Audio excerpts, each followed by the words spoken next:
Өөрийнхөө мэдрэмжийг ажиглах дуртай, сонсох дуртай, бие хүний таньж мэдэх дуртай нийт сонсогчтой энэ өдрийн мэндийг хүргье. Тэгэхээр энэ удаагийн дугаараараа эмзэгхэн болонгаараа би та бүхэндээ өөрийгөө урамшуулахын ард байдаг тэр мэдрэмжүүдийг түүний хэрхэн сэтгэл зүйн болон физиологийн түвшинд нөлөөлдөг талаар ярилцах болно. Тэгэхээр энэ сэдв рүүгээ өөрийгөө урамшуулах хүч гэдэг энэ сэдв рүүгээ орохоос өмнө яг энэ сэдвийн хүрээнд шишлэг ухаан дээр ямар судалгаа шинжилгээ явагдсан байдгийг та бүхэндээ танилцуулъя. Тэгэхээр 2000 жишээлбэл 16 онд Хьюстон их сургуулийн сэтгэл судлаач Кристин Неф гэдэг хүн болон түүний баг хамт олонний судалгаагаар бол өөртөө инэрэнгүй ханддаг хүмүүс стрессийг илүү үр дүнтэй даван туулж өөртөө ихтэй болдог нь тогтооцсон байдаг юм байна.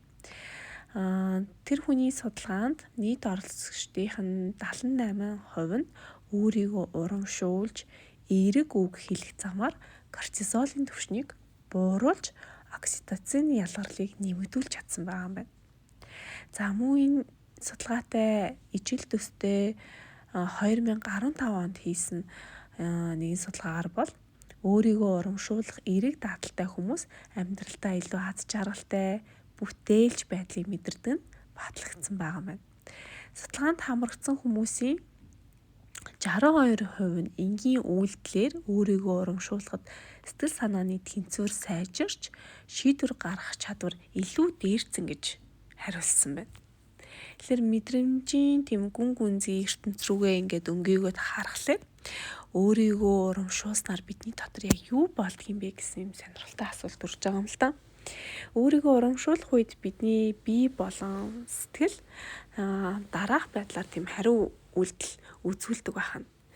За сэтгэл зүйн түвшинд нь аваад үзэх юм бол урамшууллын үед өөрийгөө урамшуулах үед бидний тарих тийм допамин хэмээх тийм аж аргалын дааврыг ялгаруулдаг байна. Энэ бидэнд айгу тийм бие хангалттай сайн байна. Би бүгдийг хийж чадчихээн гэсэн тийм дулаахан эерэг мэдрэмжийг төрүүлдэг байна. Жишээ нь сайн байна, чи өнөөдөр хичээлээ маш сайн хийлээ, эсвэл ажлаа маш сайн гүйцэтгүүлээ гэх мэттэй өөртөө хэлэхэд тарих ердөөсөө энэ үгийг үнэн гэж хүлээж аваад таныг одоо илүү өөдрөг, балиар өөдрөг горимтчин шилжихэд тусалдаг байх нэ. Сэтгэл зүйн хувьд бол тарих үгээр одоо энэ сөрөг үг байна уу, эрэг үг байна уу гэж ялгалгүй хэлсэн өөртөө болон бусдад хэлж байгаа үг бүрийг үнэн гэж хүлээж аваад тусгаж хүлээж авдаг байна. Энгийн үгээр тайлбарлах юм бол. За хоёрдугаар физиологийн түвшингийн хувьд авч үзэх юм бол өөрийгөө урамшуулах үед стрессийн даавар болох тийм кортизол бидний биед ялгарч идэг кортизол гэх даавар маань буураад оронд нь тийм амар тайван байдлыг төрүүлдэг окситоцин гэх даавар маань ялгарч идэг байна.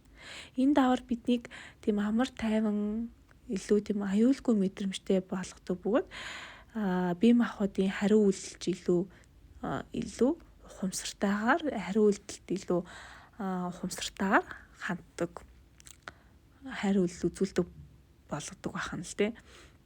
За нэг үгээр хин нэг нь тань руу ингээд уурлаад бухимдаа ч юм уу сөрөг байдлаар хандчлаа, сөрөг үгийг хэлжлээ гэж бодоход өөрийгөө урамшуулдаг хүмүүсүүд бол ийм сөрөг хариу үйлдэлд төдийлөн их ач холбогдол өгöd байдаггүй гэсэн үг. Уурыг уураар биш, уурыг ингээд ийм үл ойшоосон байдлаар өнгөрөөж чаддаг, сэтгэл хөдлөлтөд автдаггүй ийм төрлийн хүмүүсүүд байна. За тэгээ сэтгэл хөдлөл гэдээ ярихлаар сэтгэл хөдлөлийн түвшинд болохоор ингээд өөрийгөө урамшуулдаг хүмүүсүүд маань урамшуулж чаддаг, урамшууллын үгийг хэлдэг. Бидний өөртөө хэлснээр бол бидний өөртөө итгэлийг илүү нэмэгдүүлж яадаг байна. Тэгээ бусдад харилцаа хүртэл арай илүү эерэг болгодог байна шүү дээ. Тэгэхээр бидний дотор би өөрийгөө хайрлаж чадна гэсэн энэ мэдрэмж үүсгэд тэр мэдрэмж нь эргэн тойронд байгаа хүмүүст ч гэсэн дамждаг гэсэн үг.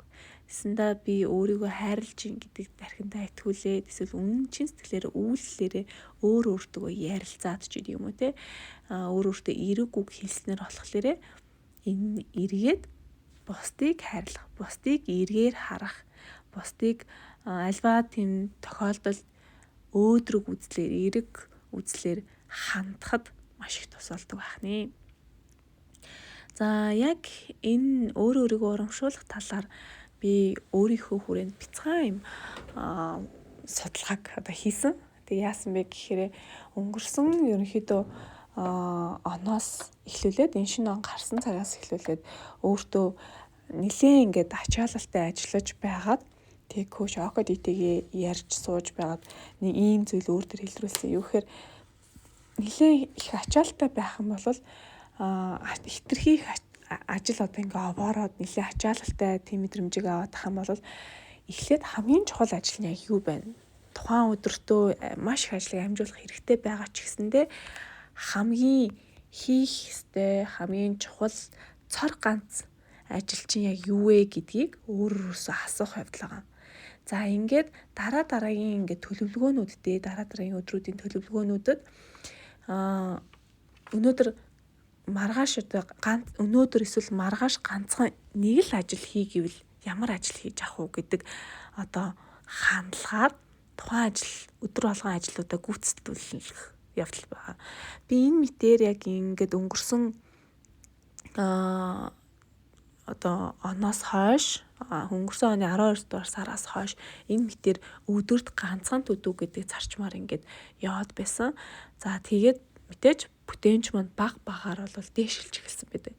Түүнээс ч гадна яг өнгөрсөн 7 оноос ахуулаад өөртөө ингэж хэлсэн. Би хамгийн сайнаараа хичээж байна.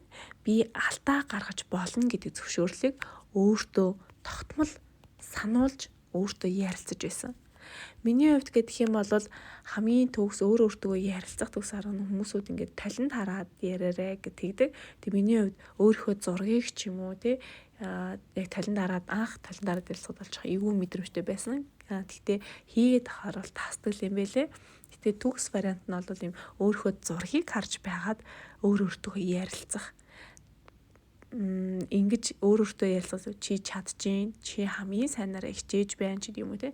Өөртөө ингэж хэлснээр ингээд найздаа хандаж хэлж байгаа юм шиг тэдгээр өсвүүдийг өөртөө хэлснээр нэрээ би чадаад байгаа юм шиг гэдэг. Нэрээ би чадаад байгаа юм шиг нэрээ хичээвэл болох юм шиг гэдэг ийм эргэн мэдрэмжүүдэн дотроос өглөөнөөс нь ахуулаад бэхлэгдэж сэтгэл санаанд ингээд тогтмол санаанд ингээд бууж орж сануулга өөртөө тогтмол өгч чаддаг болдог юм бэлээ гэж хэлэх гэсэн. Тэгэхээр яг одоо энэ зүйлийг ярьснаас хойш би ямар дүгнэлт тиймэрэн гэвэл илүү ямар зүйлийг сонсож танаас асуумаар байна вэ гэвэл та өөрийгөө яг хэрхэн урамшуулж байна вэ гэж яг асуумаар байна. Яг тэгэхээр хэр орохтой бид нар өөрсдийгөө урамшуулахаа ер нь мартчихдаг. Хэвчлэн урамшуулахаас илүүтэйгээр өөртөө айгүй хатуу цэвдэг ханддаг. Ямар нэгэн буруу зүйл өө би ямар тэнийг юм бэ гэд өөрийн мэдлгүй хэлдэг байх жишээ нэг тий. Тэгэхээр тэрний оронд би ямар тэнийг юм бэ гэхийн оронд та ямар үг ашиглаж болох вэ? Та өөрийгөө урамшуулахдаа ямар үгсийг яг сонгодог вэ гэдгийг бүр ухамсартайгаар бодож байгаад тэр үгээ олоод тэр үгээ эрэг үгээр сольж орлуулаарай гэж би хэлмээр байгаа юм. Хэрэг өөрийгөө урамшуулах цаг зав гаргадаггүй бол те өнөөдрөөс эхлээд өөртөө нэг л энгийн гэхдээ нэг л эрэг тогтмол хэлж